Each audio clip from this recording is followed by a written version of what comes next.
Ángeles Zavala, tocaya y miembro de los 7 Magníficos, gracias por tu apoyo y tu presencia. Don Ángel, familia del corazón, es de dar risa como los líderes sindicales que antes fueron priistas de hueso colorado, hoy ya ni se acuerdan dónde hicieron sus fortunas y son morenistas a muerte. Dicen que ellos van a apoyarla sin vergüenzas. Esto me da pie para comentar algunas cosas del movimiento obrero organizado. Miren, el 1 de mayo de 1886, si no estoy equivocado, en la ciudad de Chicago, el 1 de mayo dio comienzo un movimiento que luego se agudizó el 3 y el 4 de ese mismo mes, 2 y 3 días después. Un movimiento que comienza por exigir que la jornada laboral de 12, 14 e incluso 16 horas se redujere a 8 horas. Hay una plaza allí en Chicago, Haymarket se llama, y ahí se juntaron alrededor, creo que de 200,000 personas, que fue una cosa multitudinaria, una manifestación pacífica. Cuando ya estaba casi totalmente dispersa la multitud, llegó la policía, empezó a golpear y total que hubo, creo que varios muertos, no me acuerdo si 4 u 8 muertos, y de todos los obreros capturados, fueron 8 los que fueron llevados a juicio. De esos 8, ya dije, 5 fueron condenados a muerte. Quedaron 4 porque uno se suicidó en la noche en condiciones medio misteriosas. Luego, 2 de ellos solicitaron el indulto al gobernador y no me acuerdo cómo estuvo el caso del otro. Fue condenado, creo que a cadena perpetua. Alguna cosa así. El caso es que esos 4 que son ahorcados se les conoció pocos años después como los mártires de Chicago. Esos mártires de Chicago son, vamos a decir, el germen de una protesta mundial y no obstante las peticiones de indulto al gobernador en aquel entonces, no fue posible. Posteriormente, pues dijeron, bueno, pues ni modo, qué error, que esto, que el otro, pero ya que ellos habían muerto. Esto nos dice cuál era el ambiente que privaba entre la clase política norteamericana en el decenio de los años 80. No sabían ni qué era el comunismo, pero veían comunismo en cualquier disenso en materia laboral o política, etcétera.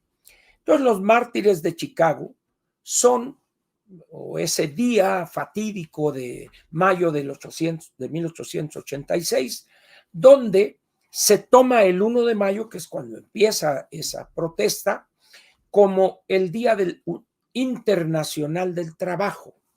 Día Internacional del Trabajo. Los Estados Unidos no tienen lo que llaman el Labor Day ese día, para no recordar ese asesinato vil utilizando la ley para haber asesinado mediante la horca a esos 4 obreros en Chicago.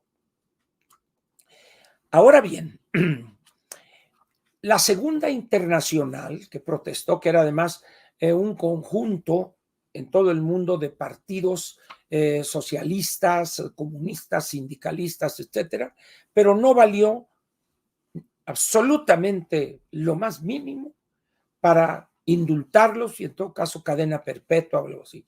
La decisión estaba tomada, incluso se arengaba y vea, señor juez, hay que condenarlos como un ejemplo, etcétera, un amarillismo completo. Pero ahí empieza pues una gesta que se consolida años después para la jornada de 8 horas. 8 horas de trabajo, 8 horas de descanso y 8 horas con la familia disfrutando. Ese era uno de los planteamientos que priva hasta la fecha. 8 horas de trabajo. Entonces, ¿qué es lo que ha pasado con esos mártires de Chicago? con esos planteamientos para mejorar las condiciones del trabajador.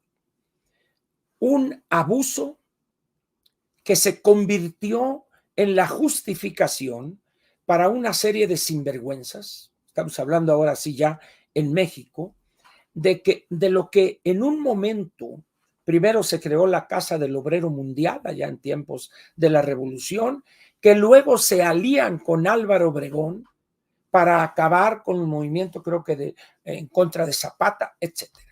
Y desde ahí empezó a verse cuáles eran los valores de los dirigentes de esos obreros o esos integrantes del movimiento obrero organizado. Viene la etapa institucional, luego vienen los años 30, y en aquellos años, cuando ya se veía la amenaza nazi, la Unión Soviética, que ya para entonces la Tercera Internacional, planteó como una estrategia lo que se llamó el Frente Popular. Y en la práctica, ¿qué era eso? Que los partidos comunistas en cada país donde estaban formados y actuaban, debían apoyar al gobierno en turno para formar una alianza, comunistas, nacionalistas, los que hubiere, para apoyar el esfuerzo aliado en contra del nazifascismo. Muy bien. Ahí es donde en México, y lo dije el otro día cuando hablé de esa gran biografía de la doctora Spencer con S, de Vicente Lombardo Toledano. Lombardo Toledano, un marxista formado en aquellos años, un verdadero intelectual, se convirtió en intelectual orgánico. Le da la justificación teórica al gobierno de Lázaro Cárdenas, un personaje que alguna vez le preguntaron a Narciso Bassols que si era inteligente el general Cárdenas, y lo que dijo él es sin comentarios. Los que conocieron al general decían que no hablaba porque no tenía nada que decir. Era un hombre sumamente ignorante. Entonces adoptó la posición de la esfinge de Jiquilpan. Entonces la gente pensaba que era muy inteligente porque no hablaba. No hablaba porque nada tenía que decir. En fin, entonces pasa esos años donde sí había comunistas y socialistas en el gobierno de Cárdenas y luego de Ávila Camacho. Ahí sí, y eso lo he recordado, lo he traído a colación por estas personas aquí, intelectuales de Polendas, acá, que ven comunistas levantando una piedra en el gobierno del bulto López Obrador. No es cierto eso, hombre. Ya no hay comunistas ni en China popular, ni en la URSS, que ya no existe, o en la Federación Rusa. Ya ni siquiera utilizan el nombre para dirigirse a los comunistas. No, ya no. En China ya no se usa la expresión que es tongzhi, que en mandarín significa camarada, y en ruso tovarish. Ya no se usa, ahora ya es compañero, como se diga en China, en chino y en ruso. Entonces, cuando ya está consolidada la cosa y ya se ve que el esfuerzo bélico va teniendo éxito, y en ese momento, pues ya no necesitan a Lombardo y a los comunistas les dan una patada, pero andaban ahí abiertamente haciendo labor a favor del gobierno de Cárdenas o de Ávila Camacho, personajes como Valentín Campa, por ejemplo. Entonces, dice uno, ¿pero cómo? Sí, pero ya cuando se viene el deshielo, vamos a decir, o el congelamiento, más bien, pues en ese momento se vuelven clandestinos y a atacarlos. Y ahí es donde surge ya el movimiento obrero organizado, con la CTM al frente, pero ya no la de Lombardo, sino la de Fidel Velázquez, con un grupo que se llamó Los Cinco Lobitos. Vamos a ver si me acuerdo de los cinco. Fidel Velázquez, por supuesto, Jesús Llurén, Sánchez Madariaga, Fernando Amilpa, y me falta algún otro, si alguien recuerda el quinto, pero esos cinco lobitos se eternizaron en una federación de trabajadores aquí en la Ciudad de México, que fue Llurén, casi 300 años el secretario general, y que cuando va a morir le pide al presidente Echeverría que deje a su yerno. Y hay una anécdota que cuentan ahí, que ya en el lecho de muerte, Jesús Llurén le pide que venga, cuando ven el presidente Echeverría, quería hablar con él, entonces le dice, quisiera pedirle, señor presidente, ya en el lecho de muerte de Llurén, le dice, mire, le dice, mi yerno, el licenciado Joaquín Gamboa Pascoe, es un abogado joven que se ha incorporado con nosotros y nos ha apoyado mucho, es un joven inteligente. Le dice, esa es una razón de la petición que le voy a hacer. La segunda es que se ha integrado con nosotros aquí en la federación, etcétera, etcétera. Le dice, y hay un tercer elemento, y entonces para que lo nominara secretario general de la Federación Trabajadores del Distrito Federal. Entonces, cuando le da el nombre de Jesús Llurén, dicen las malas lenguas, malquerientes de Gamboa Pascoe, que no eran pocos, le dijo, oiga, don Jesús, pero Gamboa Pascoe es muy pendejo. Esa es la tercera razón por la cual le pido que quede ahí. Y efectivamente quedó toda la vida ahí. Entonces, uno de los vicios de esos 5 lobitos, más los que se les pegaron cada semana, medraron a costa de los trabajadores durante decenios. No solo son los 5 lobitos, sino Paco Pérez Ríos, Joaquín Gamboa Pascoe, y ahorita tenemos un señor de la Cromo, de la Croc, Isaías González, creo que es él, y el caso más reciente, que ya lleva 50 años en el sindicato de telefonistas, Francisco Hernández Juárez, que tumbó con el apoyo de Echeverría a Salustio Salgado. Y en el caso de la Secretaría de Educación, cuando se funda, el 46 creo que se funda, o si no antes o un poco después, ahí hubo dirigentes como los siguientes: Carlos Olmos, Jesús Robles Martínez, Jongitud, y luego a Jongitud le da el golpe Salinas y pone a la maestra, que duró creo que 21 años o una cosa así, hasta que Peña Nieto la pone en el frescobote por una ofensa que tomó como personal, ¿verdad? Pero en términos generales, el movimiento obrero organizado ha sido una mina de oro para esos dirigentes o esos líderes de sindicatos. Cuando el Infonavit daba dinero para construir casas o decía, ve tanto, un contrato de 5,000 casas, de 3,000 casas, se hizo increíblemente millonario Joaquín Gamboa Pascoe, porque con esa concesión, con ese oficio que le daba el Infonavit, iba con una constructora y le vendía ese contrato. Vamos a suponer que fueran 5,000 casas, 5,000 pesos cada una, y le chillaban 25 millones de pesos, así como se lo estoy diciendo. En esas condiciones, pues, el movimiento obrero organizado se convierte en un instrumento del Estado mexicano para controlar todo lo electoral y también eliminar a adversarios cuando fuere necesario. A eso hay que agregarle el sindicato de petróleos con un señor que ahorita, ay, ¿cómo se apellidaba este señor, hombre? A ver, ayúdenme, por favor, a este señor que creo que fue echado o asesinado allá en Merino, Jaime Merino, hasta que llega la quina y se entroniza. Y luego Salinas, por las ofensas que lanzó la quina a Miguel de la Madrid como presidente, en calzones lo sacan y vas para el bote. Y duró 11 años y salió para morirse.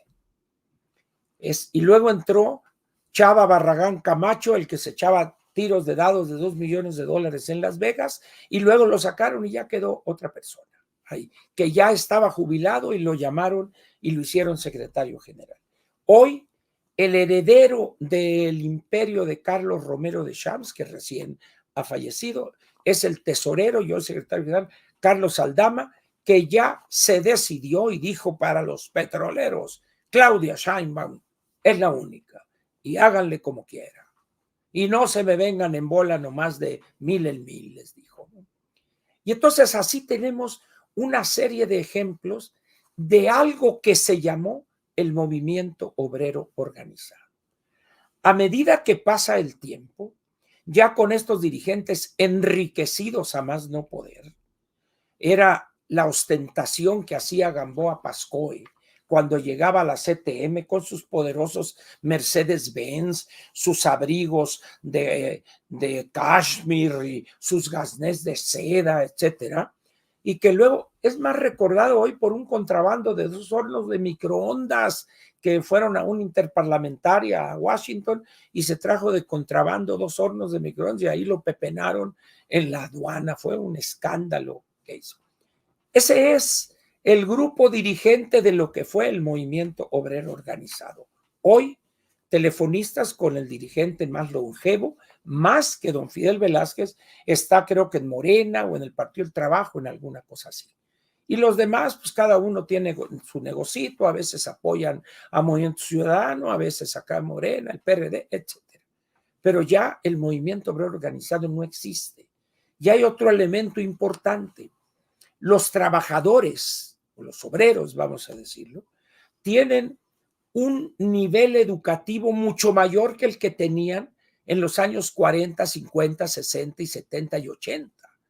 A partir de los años 90, cuando ya entra en vigor el Tratado de Libre Comercio y empieza la economía a modernizarse, llegan paquetes tecnológicos modernos que requieren de los trabajadores un nivel de conocimiento más amplio, más años de educación, nociones de inglés, cómo manejar máquinas de control numérico, digitalizadas, etcétera, etcétera.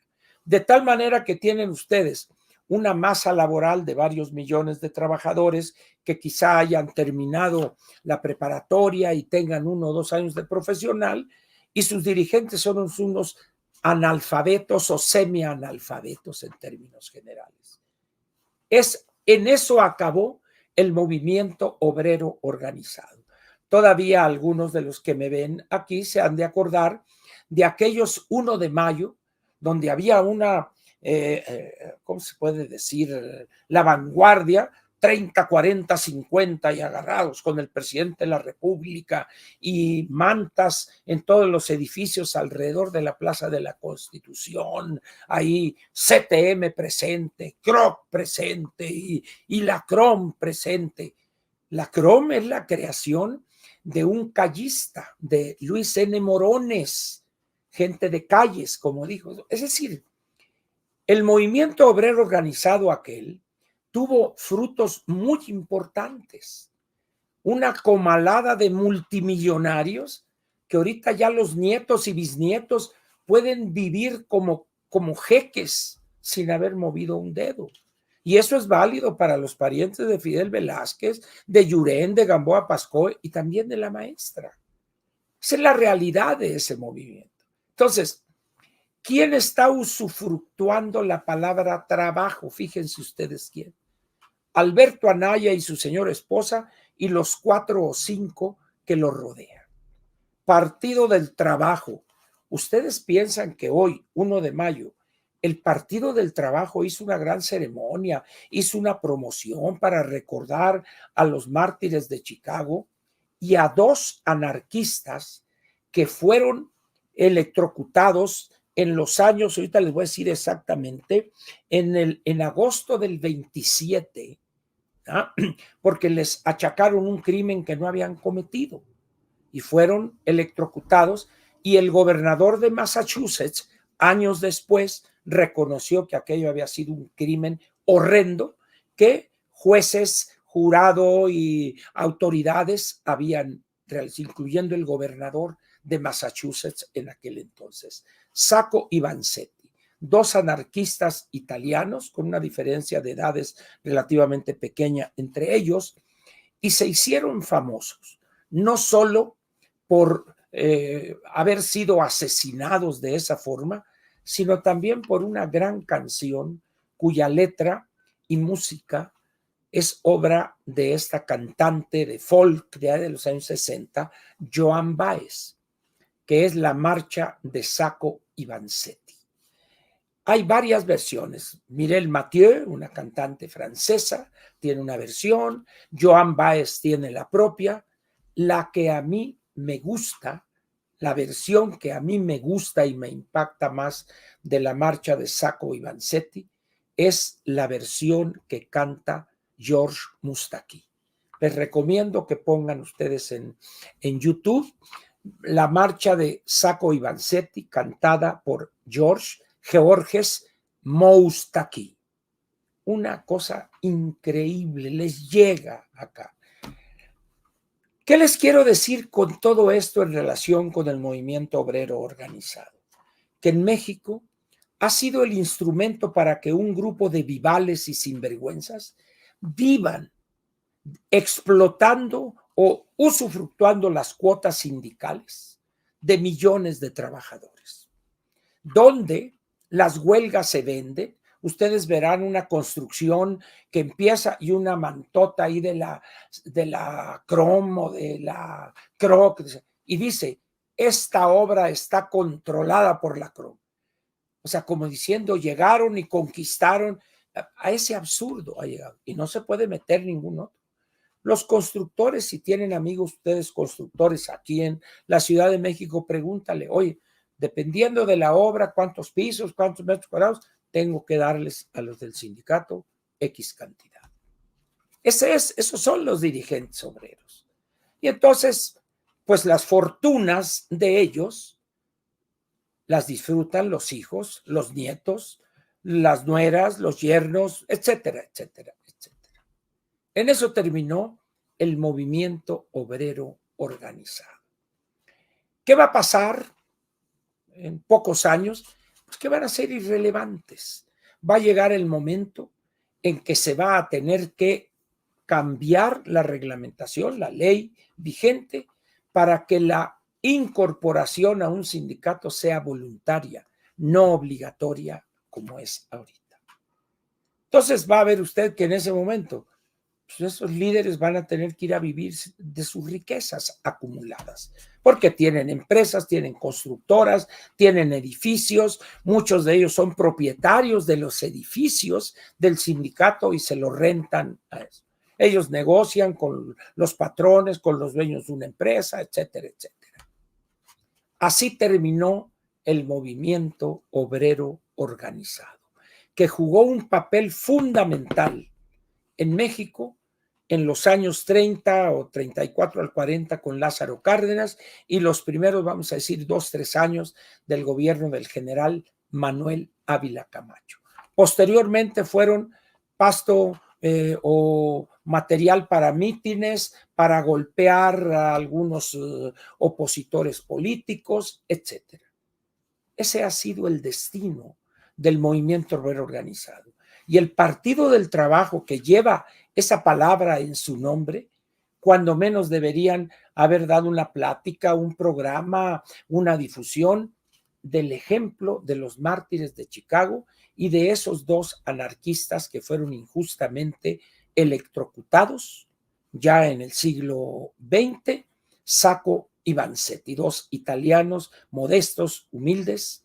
Sin embargo, Alberto Anaya y su señora esposa y los 3-4 a su alrededor, pues están felices, quizá brindando con alguna buena champaña, la gesta heroica de los mártires de Chicago. En eso vino a terminar el movimiento obrero organizado. Muy bien, entonces eliminamos eso. Le pediríamos a la temible Chiquis, por favor, que esta parte la ponga ahí. Muy bien. A partir de este momento da comienzo la parte editorial de Platica con Ángel, correspondiente al 1 de mayo del año 2024. Voy a comentar con ustedes esto que está centrado en este triunfalismo ramplón, acedo, que una encuesta de Massive Caller, que es una empresa que a través de las redes, tengo entendido que a través de Facebook, espero no estar equivocado, hace su pregunta, es un robot, es un bot, pues ya contesta usted y por eso dicen es que es la más atinada, etcétera, dan una serie de argumentos para justificar el papel de Massive Caller y de México Elige. Muy bien, perfecto. 2 décimas de ventaja. Hubo un cruce ahí y tiene 2 décimas, 38.9 la ingeniera y 38.7 la anticientífica. Perfecto. El gran problema cuando la ignorancia dicta una mentira, que es que las encuestas hacen ganadores, eso no es cierto. Los ganadores los hacen los votos. Los votos. Sin embargo, cuando uno está casi perdido, se agarra de un clavo ardiendo. Esa impresión me dan hoy los seguidores o los apoyadores ciegos a ultranza de la ingeniera. Ya ganamos, ya vamos ganando, y ella, y órale, y en el tercer debate, ¡chum! ¿Qué pasaría, por ejemplo, si la anticientífica decide no asistir al tercer debate? ¿Iba a hacer rounds de sobra la ingeniera? ¿O le iba a quitar la caguama al borrachales de Álvarez Maínez? Pues quién sabe, ¿verdad? Pero repito, las encuestas no hacen ganadores. No estoy diciendo en modo alguno que no vaya a ganar por definición la ingeniera. No, ahorita yo ya dije lo que tenía que decir en respecto a la calidad como candidata de la ingeniera. Es decir, ya no necesito repetir eso. El otro día les dije, ya estoy en otra cosa. Por eso les dije, vamos a ver la historia de los partidos políticos. Hoy quiero comentarles a ustedes en esta parte editorial algo que me parece hoy, más que la victoria de la una o la otra, qué va a pasar empezando el periodo de análisis no el 1 de octubre, sino el 3 de junio de este año. ¿Qué va a suceder esa mañana, muy temprano, cuando muchos se despierten porque se durmieron temprano, no esperaron al conteo rápido, etcétera, etcétera? ¿Quién ganó? Ganó la ingeniera. ¡Qué bien! ¡Qué chingo les pusimos! Y ya ven, yo dije, y no ese pelón del verdugo. Muy bien, digan lo que quieran. Gana la ingeniera. 3 de junio, nos despertamos con la buena para algunos o mala nueva para otros. Ganó la ingeniera. ¿Qué seguiría a partir de ese momento? Primera cosa, habría que esperar los resultados de las votaciones en los 300 distritos electorales, el resultado de las 5 circunscripciones, las votaciones en las 32 fórmulas para el Senado de la República y el resultado de la lista nacional que cada partido debe proporcionar con 32 nombres del 1 al 32. Una vez que se desahoguen las reclamaciones, las acusaciones o lo que fuere, habrá una decisión de la Sala Superior del Tribunal Electoral del Poder Judicial de la Federación. Y ojo, aquí tenemos el primer problema. Ayer, en la sesión, no sé si del Pleno del Senado o en comisiones, o en algún grupo de trabajo del Senado, Germán Martínez hizo una sólida exposición de algo que reviste la mayor importancia, y es lo siguiente. La Sala Superior del Tribunal Electoral del Poder Judicial de la Federación está integrada, esa Sala Superior, por 7 magistrados. 7. Muy bien. Desde hace año y medio tiene 5. 5. Por más esfuerzos que han hecho los diputados, los senadores, perdón, perdón, me espantaste el estornudo, ¿eh? Te estás riendo, está bien.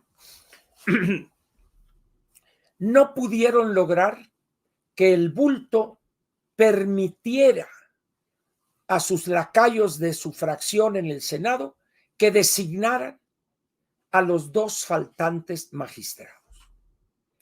Al grado tal que no, que tú, que yo sí, pero que no fueron y que, etcétera. Llegamos al final del segundo periodo ordinario de esta legislatura, en el tercer año de trabajo, a que faltaren de designarse 2 magistrados. Muy bien. Ese es el hecho real. 5 en lugar de 7. Y aquí viene la pregunta que la planteó Germán Martínez de manera prístina. ¿Es válida la calificación de la elección con 5 magistrados en lugar de los 7 obligados? Esto que puede parecer para algunos nimio, inocuo, no lo es, porque no hay en ninguna parte de la legislación respectiva ni de la Constitución que la Sala Superior puede calificar la validez de la elección con 5 de sus magistrados. ¿Qué va a pasar entonces si ganare la ingeniera? ¿Qué va a pasar si Morena y los suyos se opusieren a que se le entregara la constancia de presidente electo a la ingeniera, aduciendo, es que nomás hay 5, no hay 7? Bueno, pero es que ustedes nunca permitieron que se designaran. Eso es otra cosa. Pero hay 5, por lo tanto, no es válida esa declaración de validez, valga la redundancia, de la elección a la presidencia de la República. A la inversa, gana, bueno, ahorita llegamos con la anticientífica. ¿Qué va a pasar en esos momentos? ¿Qué va a suceder en el país? ¿Van los partidos de oposición que apoyaron a la ingeniera a aceptar casi con resignación cristiana ese veredicto o esa posición de Morena, que prácticamente tienen controlado la sala superior, porque de los 5 tienen 3? Saben que si se nombran a los otros 2, perderían el control.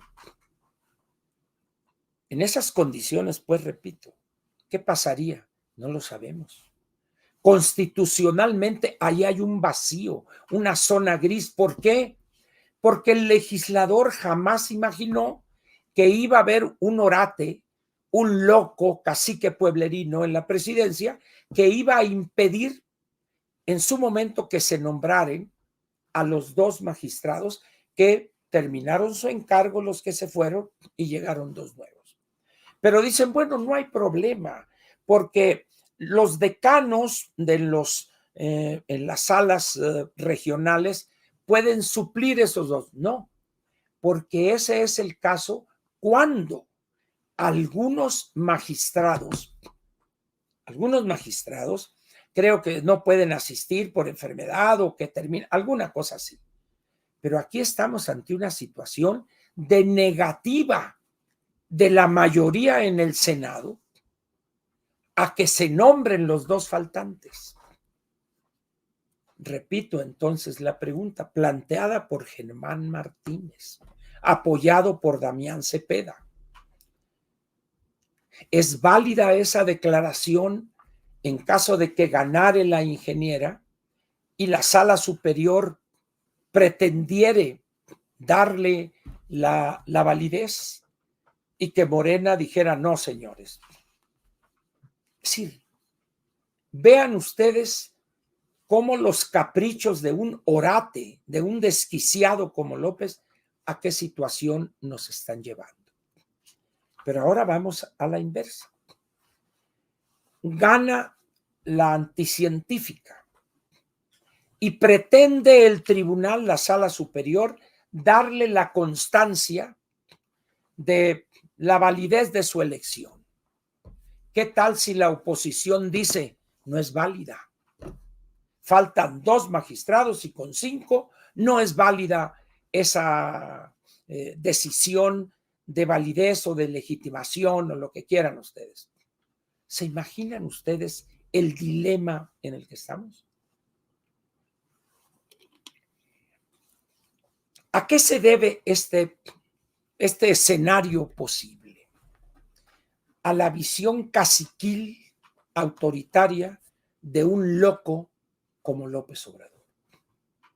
Pero lo peor es que a quien dañaría más no es a la oposición, es a su candidata. Porque si ella ganara en las urnas y en la sala superior pretendiere darle la validez, la oposición podría impugnarla. Como Morena podría impugnar la victoria de la ingeniera.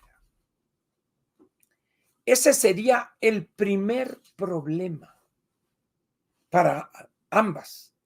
Si gana la una, la otra podría invalidar eso. A la inversa. Si ganara la otra, la primera podría también invalidarla o pretender invalidarla. ¿Quién iba a decidir? ¿La Suprema Corte? ¿Dónde el presidente nomás tiene 3 de 11 y 8 los tiene la oposición, por decirlo de alguna manera? Pero resulta que no hay en la Constitución o en los textos, tendría que ser una decisión de criterio del Pleno de la Suprema Corte. Pero ¿qué tal si no le gusta a López esa decisión de la Suprema Corte? Vean ustedes el peligro en que estamos. Olvídense ustedes que si Massive Caller, que 2 décimas, olvídense de esa manera. Ese es el primer problema que van a enfrentar las dos candidatas. Si una gana, ¿qué va a hacer la otra? Pero si gana la otra, ¿qué va a hacer la una? Platicábamos hoy por la mañana con un grupo de amigos que desayunamos, que una opción podría ser que la comisión permanente convocare con la anuencia de la oposición y el oficialismo un periodo o una sesión extraordinaria con un solo punto a discutir: el nombramiento o la designación de esos 2 que faltaren, esos 2, y en un proceso expedito, ¡pum!, se nombra y ya están los 7, ya resolvimos el problema. Pero hay este problema, lo planteó uno de los comensales que estábamos. No más que olvídense, López Obrador jamás va a aceptar eso. Y los otros 3 concluimos que tenía razón. Vean ustedes la gravedad, pues, de la situación. Ese va a ser el primer problema que van a enfrentar. Si encuentra algún especialista en derecho constitucional alguna solución, sería bienvenida, por supuesto, porque removería un problema que ahorita, a los ojos de algunos especialistas, de algunos conocedores, como es el caso de Germán Martínez, hay ahí una fuente potencial de un problema mayor por la importancia constitucional que reviste. Pero ahora vamos a seguirle.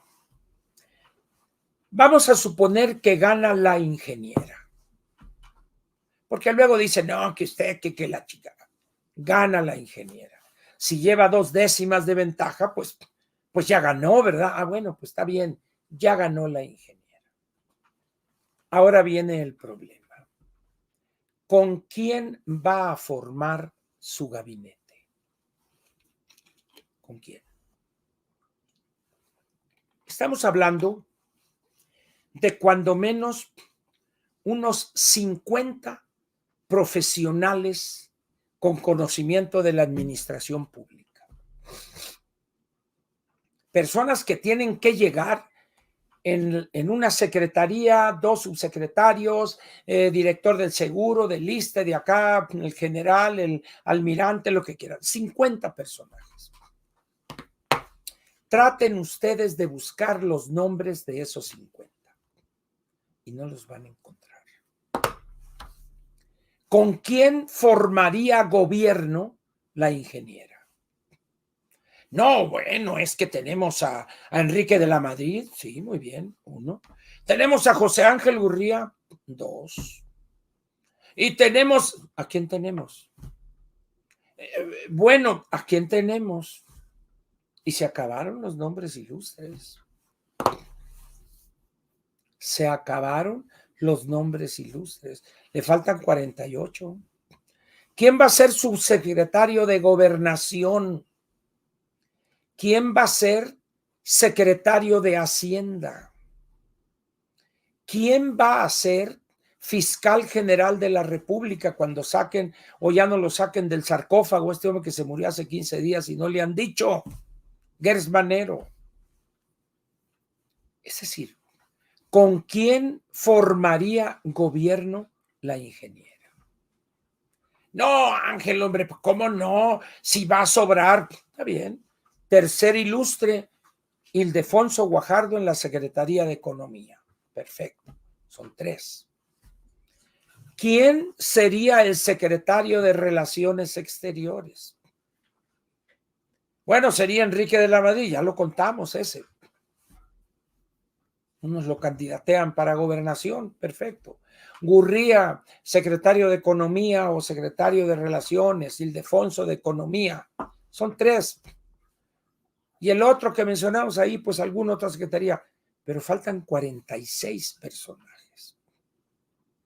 No me vayan a salir con que Marquito Cortés, Alito y Zambrano. No, no, no. Ellos van a estar en el Senado. Ahí va a haber una batalla que dar. Entonces, olvídense ustedes ya de la validación de la elección. Ya rebasamos ese obstáculo. Perfecto, muy bien. Ahora, ¿con qué personajes va a integrar su gabinete la ingeniera? ¿Quién va a ser embajador en los Estados Unidos? Ante los Estados Unidos. ¿Quién? Ya no me meto en la cosa del secretario de la Defensa y el secretario de la Marina Armada de México, porque ahí hay una práctica donde se le facilita al entrante. Aquí está esta lista, escoja usted de aquí, bueno, pues Team Marín de Doping Way, y punto. Es decir, estamos ante una situación donde agregaría yo, ¿quién va a dirigir el CISEN o el nuevo CISEN? Pues, ¿quién? Es decir, no la tiene fácil la ingeniera, es un personaje político relevante sin duda, pero que no tiene grupo político. En el Senado mismo andaba sola con el grupo ese que yo llamé en su momento de manera un tanto que a muchos molestó, las 3 chifladas. Mi paisana, la Lili Telles, Kenia López y ella, que se disfrazaban de esto y que gritaban y hacían escándalo. ¿Con quiénes cuenta? Es decir, no está fácil. La ingeniera ha sido un personaje pintoresco, de escándalo, de atraer reflectores. Pero ¿dónde está su grupo político? ¿Dónde? ¿Quiénes lo conforman? ¿Quiénes son? Max Cortázar, por favor. Krill, no chinguen, hombre. Es decir, ese es el segundo problema que tendría la ingeniera de ganar. Pero ahora vamos con la anticientífica. ¿Con quiénes formaría su gabinete? Pues es que Harfuch se iría a la Secretaría de Seguridad, ya está bien. Harfuch, 1. Nombres. Juan Ramón de la Fuente se iría a Relaciones Exteriores. 2. Sigan dando nombres. Pues que lograría que el exquisito de Hacienda se quedara 1 año y medio. 3, el bueno, muchas gracias. Esta distinción que usted hace objeto a mi humilde persona y yo me quedo y aquí con el subsecretario Llorio vamos a sacar adelante el problema de las finanzas públicas. Muy bien, ya son 3. ¿Y los otros 47? Ay, cabrón, dice, pues ya tenemos un problema común a las dos, y otro problema común a las dos. ¿Con quiénes van a formar su gabinete?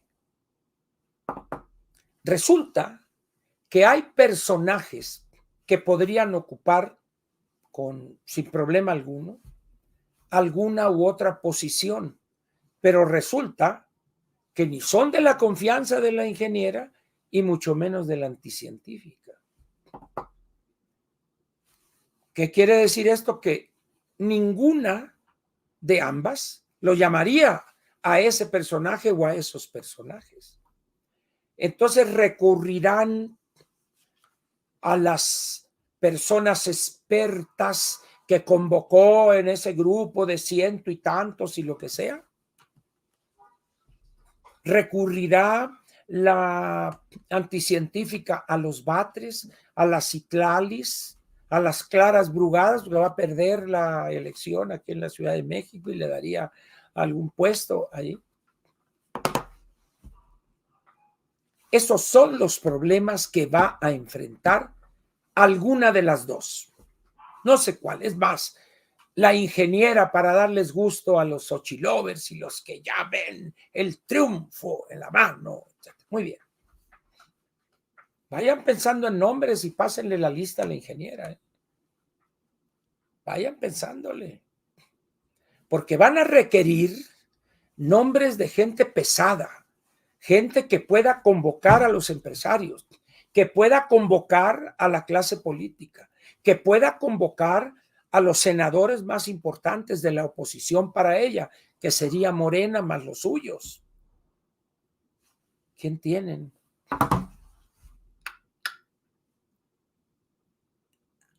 Esos son los problemas que debemos empezar a analizar.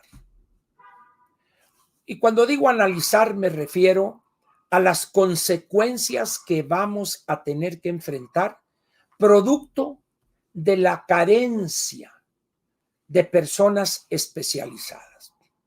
¿Se imaginan ustedes el desastre de las pensiones? Y vamos a abordar un poquito en eso. Se publicó hoy en el Diario Oficial la reforma, etcétera, etcétera, etcétera. Muy bien. Estas personas son tan perversas que han dejado correr la especie que todos aquellos que han cotizado en cuentas individuales, que administran las Afores e invierten las IEFORES, desde el 1 de julio del 97 a la fecha, no, pues ya me quiero pensionar, pues yo gano 8,000 pesos, no hay problema porque me van a copetear a los 16,377. Muy bien. Van a decir, presente usted en su Afore y todo, y la Afore le va a decir, a ver, Angelito, tu número de seguridad social, pum, pum, pas, pas, pas, pas. No más que, ¿sabes qué? No tienes derecho a pensión porque hoy el primer requisito es tener 825 semanas cotizadas.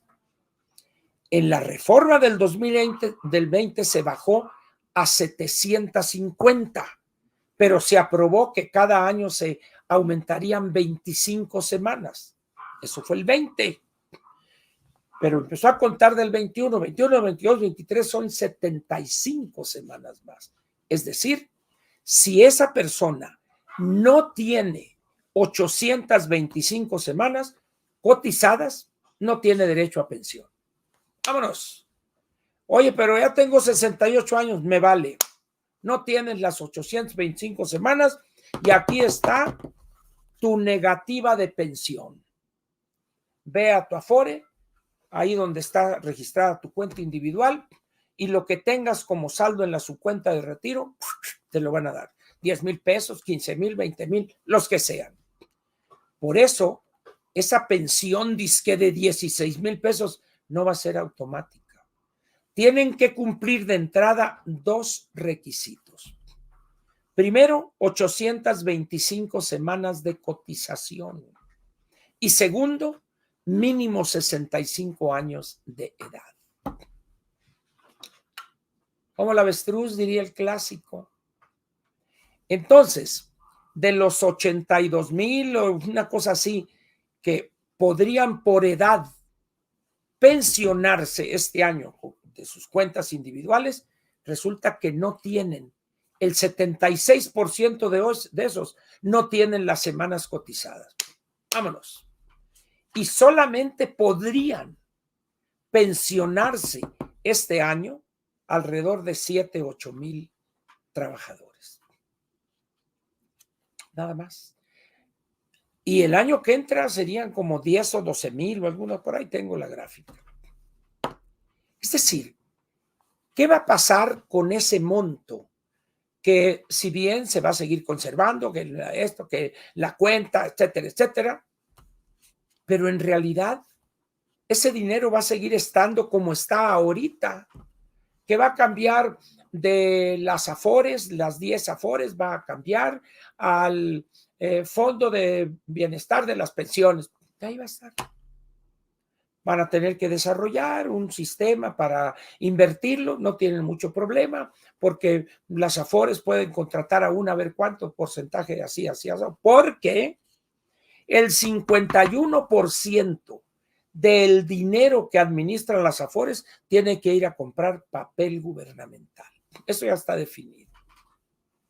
Pero además, en lo aprobado en esa reforma, dice: por ningún motivo podrá utilizarse este recurso para financiar el déficit público. De tal manera que el gobierno federal no podrá usar ese dinero. Así está en lo que se aprobó por el Congreso. Entonces, ese dinero va a estar ahí en ese fideicomiso, va a administrar Banco de México y va a seguir siendo lo mismo como si estuviera aquí. Ahora bien, son cuentas inactivas. Tan sencillo como esto. Los partidos políticos pueden poner mesas de información en cada plaza pública. ¿A qué? ¿Cuánto tienes en tu Afore? Perfecto. Yo, ¿cómo se llama usted? Pedro Sánchez Beltrán. Muy bien. Pedro Sánchez Beltrán. ¿Cuál es su RFC? A ver, nació usted, tal. Paz. Usted está registrado en la Afore GNP Profuturo, que es como se llama, o Sura, o la del seguro, etcétera. Ah, muy bien, ahí estoy, no sabía yo. Muy bien. Vamos a ver cuánto tiene acumulado, cuál es su ahorro. 3,250 pesos. Oiga, pero ¿cómo? Pues sí, pero ganaba usted un salario muy pequeño y pues además el número de semanas cotizadas que tiene usted bajísimo. Usted trabajó en la informalidad. Es que el presidente dijo que a todos, téngale, señor, nada de que a todos.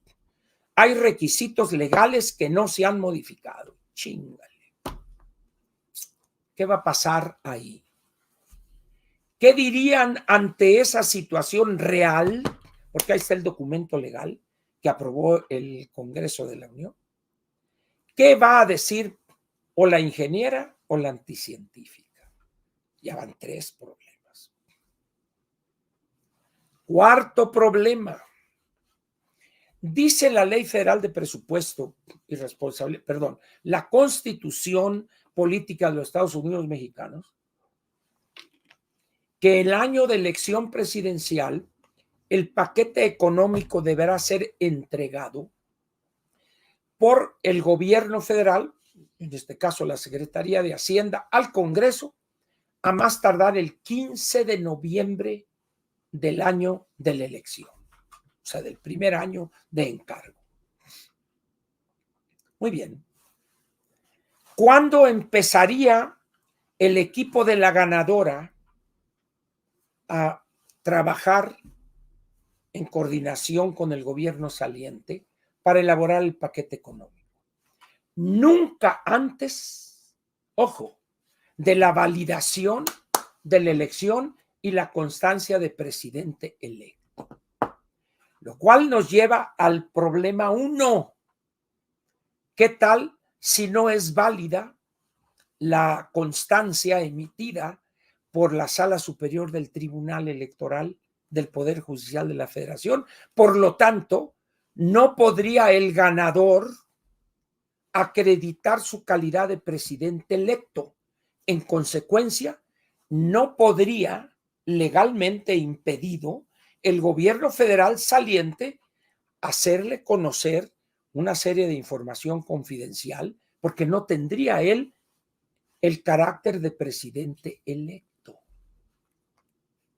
¿Y qué tal si llega el 30 de septiembre a las 12 de la noche y no se ha resuelto ese problema? ¿Quién sería entonces el próximo presidente? López agarraría sus chivas y se va a la chingada, a la granja, a la hacienda de Palenque. Entonces entraría el supuesto del artículo 86. Si no se presentare a tomar posesión el presidente electo, pero resulta que no hay presidente electo, porque el tribunal, la sala superior, no tiene los 7 necesarios para conceder o para entregar la validez y la constancia del presidente electo. El caso es que no hay presidente. Dijeran, bueno, el secretario de Gobernación, que está todavía en el puesto, sería el presidente provisional. Perfecto. ¿Cuánto tiempo tendría él para que se convocaran a nuevas elecciones, etcétera? Es decir, ¿se dan cuenta ustedes de la magnitud de los problemas que van a enfrentar la una o la otra? Eso es lo que les espera a cualquiera de las dos. A cualquiera de las dos. Por eso yo dije hace varios meses, es irrelevante quién gane. ¿Por qué? Porque los problemas rebasan la capacidad de la una o de la otra. Estamos hablando de problemas estructurales, no problemas que se resuelven con un buen funcionario, un buen burócrata. No, señores. Estaríamos ante una crisis constitucional. ¿Cómo la ven? Y eso es, pienso, que es a lo que debemos abocarnos, a discutir, a pensarle, porque ese puede ser el panorama que estemos viendo a partir del 2 de octubre. Fíjese qué fecha tan simbólica. Porque el 1 va a ser de la sesión de Congreso General, pero si no hay presidente electo, ¿cuál sesión de Congreso? ¿Ante quién o qué? Porque el actual presidente, este hombre caciquillo pueblerino, se negó a permitir que el Senado nombrara a los 2 magistrados que integrarían la septeta. Ni madres, por sus cojones. Entonces, imagine usted estos 4 problemas que le planteé. ¿Cómo reaccionarían cada una de las dos? ¿Con qué equipo enfrentaría cada una ante la eventualidad de la victoria de esta o de la otra? ¿Tendrían personajes? Me gustaría escuchar nombres, además de los que ya di. Y eso no tiene que ver con las 2 décimas de Massive Caller, no, señores. No se ilusionen. Brinquen, griten y ¡ay, qué bien! Ya chingame, bien, órale. No más que los problemas estos que señalé, ahí están. Eso es lo que deberían los partidos desde ya y sus especialistas en derecho constitucional estar analizando. ¿Por qué? Porque hay una altísima probabilidad de que eso no permita el bulto López Obrador que sea enfrentado y resuelto con una sesión extraordinaria del Congreso, antes de que termine su encargo y antes de que se lleve a cabo la elección, es decir, en las próximas 2 o 3 semanas.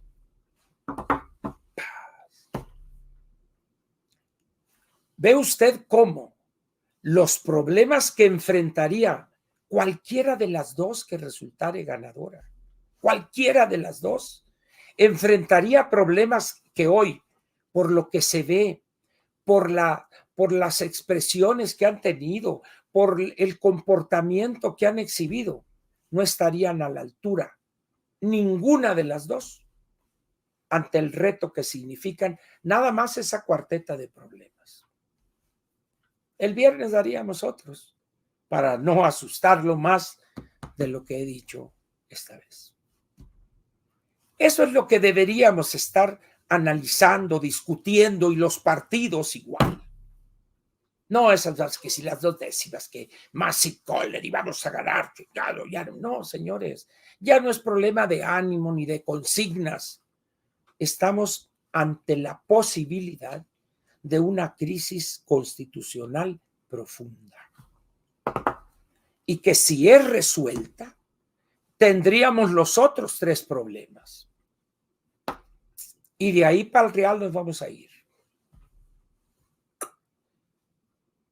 Ven ustedes lo que he tratado yo de decir desde hace meses.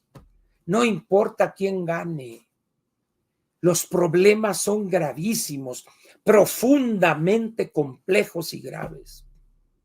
Pero ahorita, ¿cuál es la gran preocupación de decenas de millones de mexicanos? La liguilla del fútbol. Eso es lo que importa. ¿Quiénes van a ser, en definitiva, los 8 equipos, creo que son, que pasarían acá? Eso es lo que va a ocupar la atención de millones de mexicanos. Por eso yo les pido que no caigan en el triunfalismo, hombre. Si ya dicen los Xochilovers y Macario dice que ya chingaron, qué bueno, ya está resuelto ese dilema. Vámonos. Vamos a ver los problemas que siguen. Vamos a ver. Y ahí es donde se van a frenar muchas cosas. ¿Por qué? Porque la magnitud y complejidad de los problemas rebasa a la persona. Y a sus equipos ni se diga. Esa es la cruda realidad que estamos enfrentando ya. A partir de que ayer planteó Germán, apoyado por Damián Cepeda en el Senado, este problema, a partir de ahí no podemos ignorarlo. Ya, ahí está planteado. Ya se hizo público este problema. ¿Qué piensa el doctor Diego Valadez, uno de los grandes constitucionalistas con vida hoy? ¿Qué piensa? ¿Qué piensan los 7 partidos políticos en caso de una crisis de una magnitud no vista en los últimos 50 o 60 años? Eso es lo que debería interesarnos y tratar de entender la gravedad y la complejidad del problema. Si ya ganaron, puta, mejor. Bueno, vamos a entrarle al primer problema. Órale, Macario. Ya ganaron, órale, ya chingaste. Muy bien, vas a ser secretario de Economía o lo que sea, pues ya, vamos a entrarle a este problema. Órale. Dinos corruptos, dinos pendejos, lo que quiera. Pero vamos ahora a entrarle al problema. Ya las 2 décimas, ya fregaste. Vámonos. Pero los problemas ahí están. Le pido por favor que piense. No ande creyendo ya. Ya la etapa de creer ya pasó. Ahorita es de pensar, de analizar. Si por allá sale algún experto constitucional con la solución, dice uno, gracias Dios mío. ¿Qué problema sigue? El problema de las pensiones, por ejemplo. El problema del equipo. Órale. Porque hay que ir pensando en eso. La Secretaría de Hacienda, como lo hace todos los años, ya dio a conocer la metodología para elaborar la cartera de proyectos de inversión que va a proponer al Congreso. Ya Hacienda de manera institucional está avanzando en ese camino. Es decir, no se puede detener ese proceso. Señores, las cosas están complicadas y como he dicho desde hace mucho, se van a poner peor. Podría dar un dato feliz para mí. Yo cumplo en 3 meses o en 4, 79 años. Yo ya la hice. Lo siento por los que están en bachillerato, en educación media superior, en alguna vocacional del Politécnico, y también por los que están en un plantel de educación superior, no en la UNAM, porque eso es un desastre completo. O están en el Politécnico o están en alguna buena universidad privada. Saben inglés y tienen pensado salir al extranjero a buscar un empleo, a hacerse su futuro allá. Señores, aquí termina la parte editorial de Platica con Ángel correspondiente al 1 de mayo del 2024. Y agradezcamos a esos grandes héroes del proletariado nacional que durante decenios han entregado lo mejor de sí mismos a servirle a los trabajadores. Y desde la miseria, desde las dificultades económicas, ellos ponen eso en segundo plano y se sacrifican por los trabajadores. Sea el de teléfonos, el de la CROC, el de la CROM, el de la CTM, el del CENTE, el de la CENTE, el de por acá y de más allá.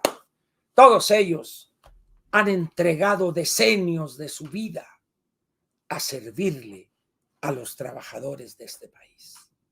¿Qué otro país puede presumir de esos liderazgos sacrificados que viven en la austeridad completa, sin lujos, yendo al trabajo, a la oficina de la central o sindicato respectivo en el metrobús o en el microbús, porque muchos deben de vivir allá por su anesa, por la pobreza en la que se desenvuelven? Gracias por tener a esos liderazgos sindicales. Muy bien, aquí termina pues la parte editorial de Platica con Ángel. Vamos a ver si hay unos piloncitos por ahí. A ver, vienen de ahí. Mariana Valle, gracias por el apoyo, Mariana, y por tu presencia. Julio Chacón, gracias por tu apoyo y tu presencia, y vamos a ver tu pregunta. Doña Aurorita, don Ángel y comunidad inteligente, buenas tardes. Regresando de vacaciones desde el ombligo del universo, Los Mochis, Sinaloa, dejando mi like y mi colegiatura. Gracias. ¿Cómo te fue en Los Mochis, criatura? ¿Fuiste al Farallón? ¿Fuiste al Maviri? Es un cuidado, el Maviri es un destino de playa donde no hay donde estacionar tanto yate, que vienen ahí en la marina del Maviri, yates de poderosos grandes empresarios que se los traen de Mónaco, de la Riviera Francesa se traen los yates para estacionarlos ahí en la marina del Maviri. Importantísimo ese lugar. Ve uno qué bárbaro, yates aquí, chiquitos, grandes, medianos. Y la comida ahí en el Maviri, esos restaurantes de superlujo, las langostas ahí, termidor, acá la mantequilla caliente y la cola de langosta, el vino blanco, los prosecos, las cavas, la champaña. Maviri es un centro, qué bárbaro. Cuéntanos el viernes. Saludos. Marilú Pérez Gavilán, muchas gracias por tu apoyo. Buenas noches, don Ángel y doña Aurora. Empecé a ver la segunda parte de Punto de Inflexión, Turning Point. Promete mucho para instruirse sobre terrorismo, Afganistán, el 11 de septiembre y muchos acontecimientos. Muy recomendable. Véanla, por favor. Esta es una serie que está en Netflix. Vale la pena verla con mucho detenimiento, aun cuando se refiere, evidentemente, a acontecimientos que ya pasaron hace 10, 20 o más años, pero hay algunas cosas ahí que nos podrían ser útiles para tratar de ver algo de lo que podría pasar en los próximos 10 o 15 años. La situación internacional está sumamente compleja. Muy bien. Gabriel Castañón, muchas gracias por el apoyo, don Ángel. ¿Por qué la 4T habla de un cártel inmobiliario y no hablan del cártel del INVI? Pasan años para entregar un departamento y cobran millones de cuotas. Bueno, lo del cártel inmobiliario es una expresión pegajosa y que con la campaña que han llevado a cabo los morenistas se la han endilgado completamente a algunos alcaldes o antes delegados del PAN, lo cual es injusto en este sentido. Si hay un cártel o un grupo de delincuentes que trafican con bienes inmuebles, con terrenos, con autorizaciones en materia inmobiliaria, son todos los partidos que tienen posiciones de poder en las 16 alcaldías. Y hay empresarios en el ramo inmobiliario que tienen sus contactos con un partido o con el otro. De tal manera que, en todo caso, habría que hablar del cártel inmobiliario de la CDMX. Punto. Así de sencillo. Ahora, dice, pasan años para entregar un departamento y cobran millones de cuotas. El INVI, el Instituto de la Vivienda, es un negocio de un grupo de vivales que no lo van a soltar, salvo que hubiere una decisión de muy arriba y decir, señores, les levantan la canasta. O sea, es aquello un robo en despoblado, pues. Y las personas, con la esperanza de que les den una casita de 25, 30 metros cuadrados y eso, sueltan el dinero. ¿Qué va a pasar si los partidos políticos con presencia en la Ciudad de México organizaren a esos demandantes de vivienda? Se les acabaría el negocio a los burócratas que están enquistados en el INVI. Pero los partidos están en otra cosa, Gabriel. Ellos están acá en el este, que son ellos, no. Vivienda popular, casitas, departamentos. No, por favor. Ellos manejan otros códigos postales, Gabriel. Entonces, ese negocio le pertenece seguramente a Bejarano y a alguno de sus incondicionales. Esa es la realidad de una ciudad marcada por la corrupción, la ratería, los sobornos, los cohechos, aquí en esta sufrida ciudad, repito, la Ciudad de México. Luz Divina Trujillo, buenas tardes, gracias por tu apoyo, Luz. Mi apoyo a su importante trabajo, muchísimas gracias. Saludos desde Mexicali. Disfrutar la comida china, disfrutarla sabrosa, el Imperial Garden. Saludos. Juan F. Hinojosa, muchas gracias por tu apoyo también y tu presencia, Juan. Luis Arturo del Real, gracias por el apoyo y presencia, Luis. Gracias. Minerva Flores Carranza, igualmente, muchas gracias. Gracias, Máster, gracias a ti por esas palabras. Vicoya D, muchas gracias, Vicoya. Gracias por tu presencia y apoyo. Marxista de tendencia Groucho, esos son los buenos.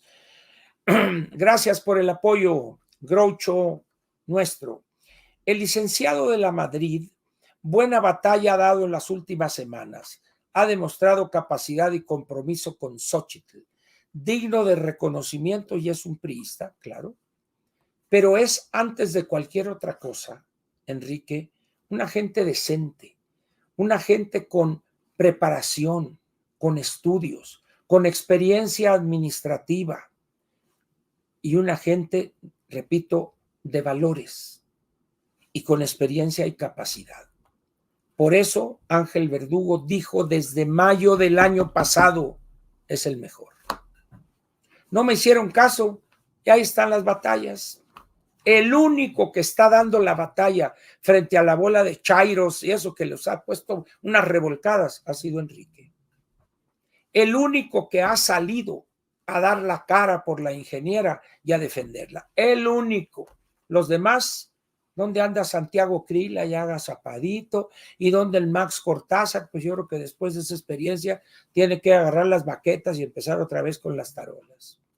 Y así están los demás. A ese que desprecian en el PRI, que es Enrique, ahí está dándoles la muestra de lo que debe de ser un político moderno, con visión de futuro, decente. Es lo que les falta a los demás.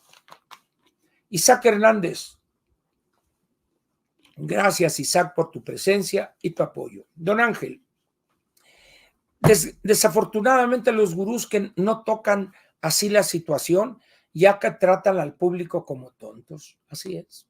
Buenas noches. Y luego yo cuando les digo estudien, por favor, lean, ya me dicen hasta de lo que me voy a morir.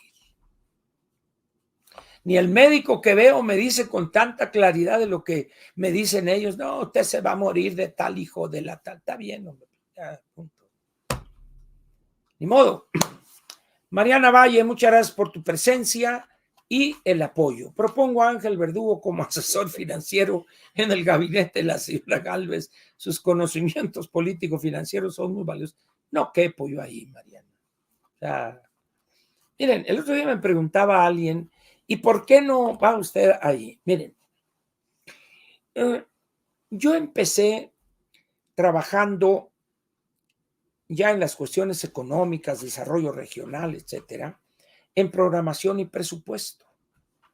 Mientras estuve en Lecumberri, estudiaba yo, tenía algunos libros de economía que me había llevado a la cárcel, una persona que me apoyó mucho junto con los camaradas que nunca me dejaron solo, Rodolfo Echeverría Ruiz, una persona que estuvo también conmigo apoyándome, buscando que el presidente diera su brazo a torcer y me diera libre. Bueno, entonces ahí estaba, tenía muchas horas, estudiaba, etcétera, etcétera.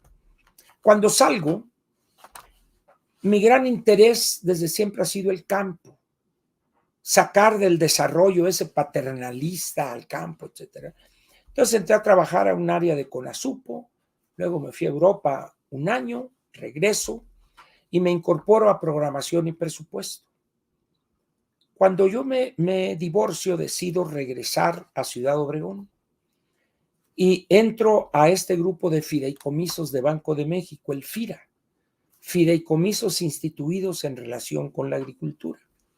Logro que me contraten, llego a Ciudad Obregón y ahí perfecciono, vamos a decir, los conocimientos adquiridos en materia de evaluación de proyectos grandes, agrícolas, agroindustriales, avícolas, porcícolas, y me convierto en un profesional de eso, en una persona que en Obregón yo hice evaluaciones de proyectos grandes en materia avícola, porcícola, etcétera. Entonces, llega un momento en que continúo estudiando, etcétera. Llega un momento en que digo, bueno, ahora ya llegué a un punto en el que puedo dedicarme a asesorar en estos temas a un político o a políticos. Con una condición, que yo viera en esas personas inteligencia. No puse yo, es que tiene que ser honesto, dicen, no, pues entonces ahí sí se jode la cosa, ¿no? A mí no me interesa la conducta moral de una persona. ¿Por qué? Porque yo tengo mis valores en ese sentido perfectamente definidos. Quien me conoce sabe perfectamente cómo soy. Entonces, para mí no es problema alguno trabajar con este que dicen que esto, ese es problema de él. Punto. Si él decide violar la ley y meter la mano en el presupuesto, ese es su problema, no es el mío. Entonces, yo necesito de entrada respetar a esa persona que me ofrecería el puesto de su asesor. Tengo que reconocer que es una persona inteligente. Si no cumple con ese requisito, no trabajo con él. Punto. Entonces, oye, pero ¿cómo? Ser el sereno. Pero tratar con tontejos no deja nada bueno. Mi papá me decía cuando yo era chamaco, me decía, mire, mijo, a los tontejos hay que huirles. Se pega esa madre, dice, se pega. Hay que sacarles la vuelta. Eso para mí fue una gran enseñanza que jamás olvidé.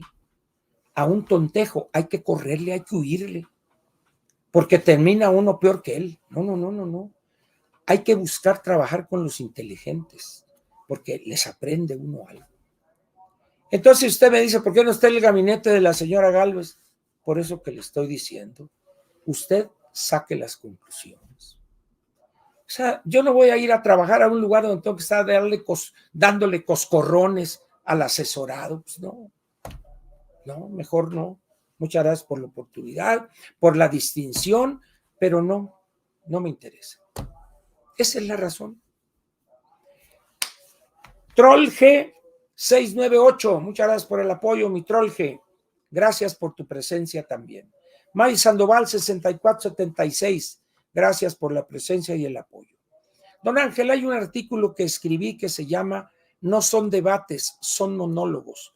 Usted me inspiró para hacerlo, le mando un fuerte abrazo. Fíjese, Mari, que aparte de ser un concierto de monólogos, el contenido de esos monólogos son ofensas, insultos, chismes, mitotes, mentadas. Mejor cállense, mejor guarden silencio.